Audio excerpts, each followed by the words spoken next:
பேச்ச கேட்டு வண்டு பாம்பு பூச்சி எல்லாம் வருதுன்னு பெருமையா நினைக்கணும். அப்புறம் என்ன,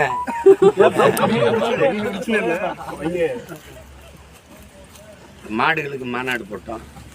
எவ்வளவு எப்படி இப்படி ஒத்துழைச்சிச்சு மாடு. சொல்கிறோம் அண்ணே, நம்ம மாடு ஆடுக்கு மாநாடு போடும்போது கூட சனத்தை அப்படி வண்டியில் ஏற்றிட்டு போட, மாடு ஆட கூட இந்த பாருங்கண்ணே ஏற்றிட்டு போடாங்க.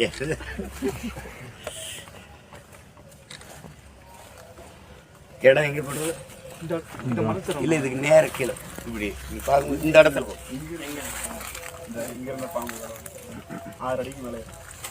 நல்லா தான் இருக்கு.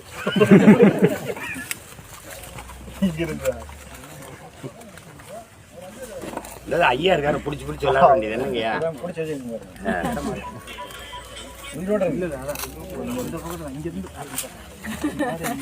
ஐயா அவங்கள அவன் இடம் தானே அது. நம்ம ஊர்ல சொல்லுவாங்க, முளத்துக்கு ஒரு பாம்பு சாணுக்கு ஒரு பேய் இருக்குது. எல்லாம் செத்தம்பரம் பூமியில தான் இருக்கேன். அப்ப செத்தம்பரம் பேய்னா எல்லாம் பேய் தான். முளத்துக்கு ஒரு பாம்பு சாணுக்கு ஒரு பேய். அவன் என்ன நினைப்பேன்,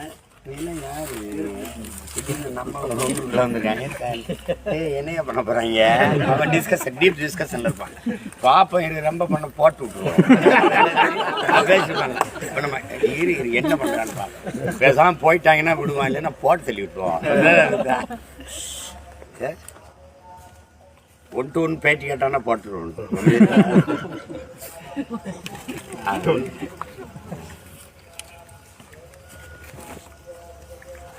அது கடிச்சிருச்சுன்னா என்னன்னா கத்தக்கூடாதுன்னு எங்கள் அப்பா சொல்லி கொடுப்பாங்க. நாங்கள் ஆடு மாடு மேய்க்கு வாழது தேலு பாம்பு கடிச்சிச்சுன்னா கத்தக்கூடாது உடனே. அதான் இல்லைன்னா அதே இடத்துல இருக்கும், அந்த விஷம் அப்படியே நிற்கும்.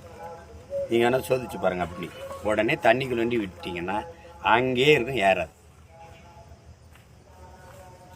தடி பாம்புன்னா சரக்குன்னு வந்து இல்லை, யதார்த்தத்தை சொல்றேன். ஒருத்தன் இப்படி இல்லை இப்படி போயிட்டே இருந்திருக்கான் வயலில். அவன் கீழே போகும்போது இது ஒரு சின்ன துவாரத்தில் பாம்பு இருந்து அவனை கடிச்சிருச்சு. என்னமோ கடிச்சிருச்சு கர்மம்னா விட்டுட்டு 3 நாளாக போய் அவன் பாட்டுக்கு இருந்திருக்கான்.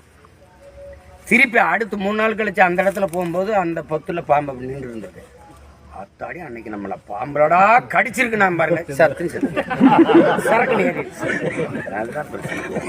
கத்தனை கத்திட்டு ரொம்பாடு போயிட்டுங்க. சரி இரு பார்த்துக்கிறோம். அப்படியே தண்ணிக்குள்ள விட்டோம்னா அங்கேயே இருக்கும், விஷம் ஏறாது. கடிக்காது உங்களை, பயப்படாதீங்க.